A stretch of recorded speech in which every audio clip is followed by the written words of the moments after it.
Welcome to our channel. आज की class में हम पढ़ने जा रहे हैं ओम्स लॉ। चलिए स्टार्ट करते हैं। What is Ohm's law?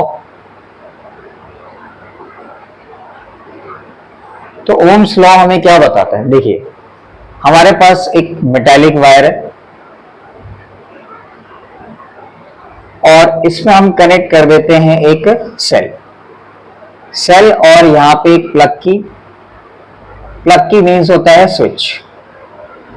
तो आप देख रहे हैं ये जो सेल हमने लगाई है इसका कुछ वोल्टेज होगा V, ये पॉजिटिव टर्मिनल, ये नेगेटिव टर्मिनल, और जैसे ही हम प्लग की को क्लोज करते हैं तो यहां से करंट निकलता है I पॉजिटिव टर्मिनल से और कहां पहुंच जाता है? Negative terminal. अब इतना हमें पता है। अब आज जो हम पढ़ने जा रहे हैं कि भाई वोल्टेज और करंट के बीच में क्या रिलेशनशिप है। ठीक है, देखिए, तो हम यहां पे बताते हैं कि जो वोल्टेज है ये डायरेक्टली प्रोपोर्शनल होता है करंट के। ठीक है, जिसका सीधा सा मतलब है कि अगर हम वोल्टेज को बढ़ाएंगे तो करंट की वैल्यू भी बढ़ेगी। आप किसी भी एग्जांपल से इसको समझ सकते हैं कि फॉर एग्जांपल जैसे हमारे घर में एक टीवी का रिमोट है ना, उसमें एक छोटा सा बल्ब होता है जिसको जलाने के लिए आप एक पेंसिल सेल उसमें लगाते हो, तो उसका वोल्टेज क्या होगा? काफी कम होगा, क्योंकि वहां पे जो बल्ब है उसकी जो करंट रिक्वायरमेंट है वो कम। अब मान लीजिए हमारे घर में जो डिवाइसेज है ना, उनको चलाने के लिए हमें ज्यादा वोल्टेज देना पड़ता है। जैसे कि हमारे घर में जो सप्लाई आता है वो 220 वोल्ट का होता है। ठीक है, तो जैसे ही वोल्टेज बढ़ेगा तो करंट की रिक्वायरमेंट भी बढ़ेगी। ठीक है, और सिंपल सी बात है, ये आप बिल्कुल स्टार्ट करोगे जीरो से। अगर वोल्टेज जीरो रहेगा तो करंट भी जीरो हो जाएगा। ठीक है, जिस बात को दिखाता है कि एक लीनियर रिलेशनशिप है और इसके लिए कुछ कंडीशंस भी होती हैं। तो कंडीशन मैं आपको यहाँ पे साइड में बताता हूं कि इफ टेम्परेचर, अगर टेम्परेचर कांस्टेंट है तब आप ये रिलेशनशिप लगा पाओगे। बिकॉज अगर टेम्परेचर चेंज होगा तो रेजिस्टेंस भी चेंज हो जाएगा, जो कि अभी हम इसके बाद पढ़ेंगे। तो आप देख रहे हैं यहाँ पे डायरेक्टली प्रोपोर्शनल के साइन को हटाया जाता है फिजिक्स में और हम इसकी जगह पे क्या लगा देते हैं? कांस्टेंट R इंटू आई, ये लगा दें।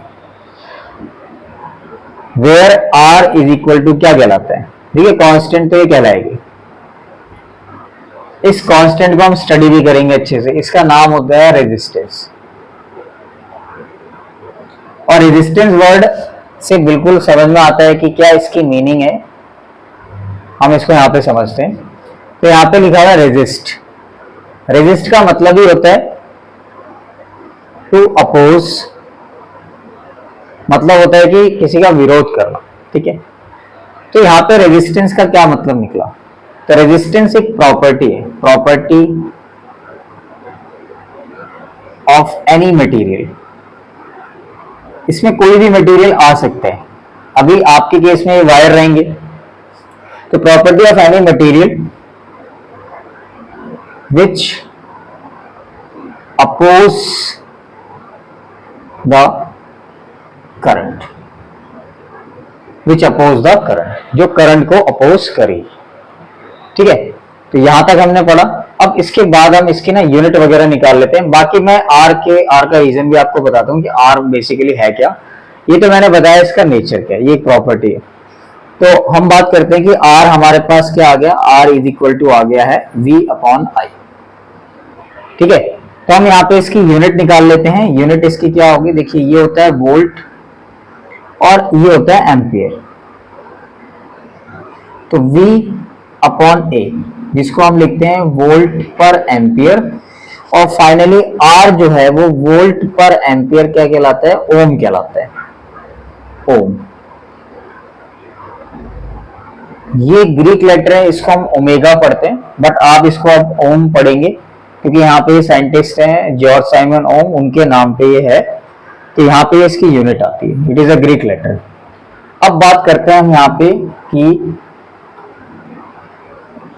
What is resistance. देखिए, इससे पिछले वीडियो में मैंने बताया था कि किसी भी वायर के अंदर दो तरह के चार्ज कैरियर्स होते हैं। एक इसमें होते हैं पॉजिटिव आयंस, मैं आपको यहां बताता हूं साइड में, देखिए, एक इसमें होते हैं पॉजिटिव आयंस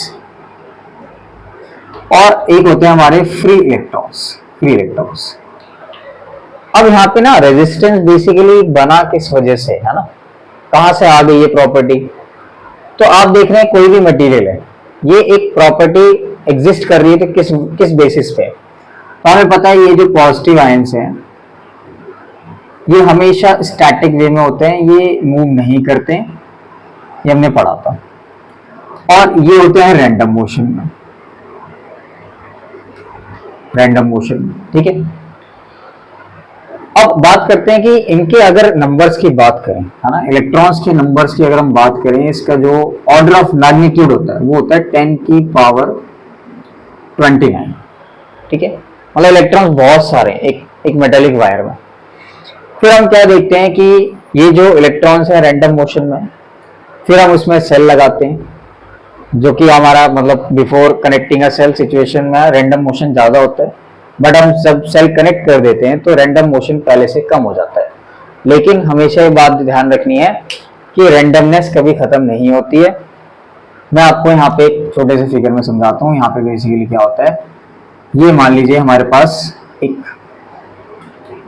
मान लीजिए ये हमने सिचुएशन आपको यहाँ बताई, तो देखिए ये हमारा वायर है ये, ठीक है, इसको मैं थोड़ा देर लिख देता हूँ।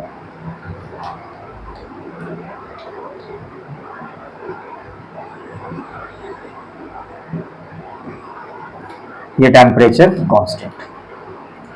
तो इसमें बेसिकली क्या होता है कि एक सेल आपने कनेक्ट की हुई है, ठीक है। तो इलेक्ट्रॉन जो है वो हमेशा कोलाइड करता हुआ ही आता है, ठीक है। मान लीजिए वो आएगा, उसका पाथ है ना पहले रैंडम था, अब वो कुछ इस तरह से आएगा, इस तरह से फाइनल, ये उसका पाथ रहता है जो हमने पढ़ा था, ठीक है। हाँ, ये कह सकते हैं कि रैंडमनेस पहले से कम हो गई है, ठीक। तो यहाँ पे जो रीजन है वो बेसिकली है कि collision of free electrons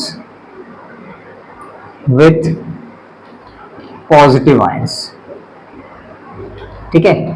ये रीजन रहता है, ये इसमें पर्टिकुलर रीजन रहेगा जिसकी वजह से रेजिस्टेंस प्रॉपर्टी बनी हुई है।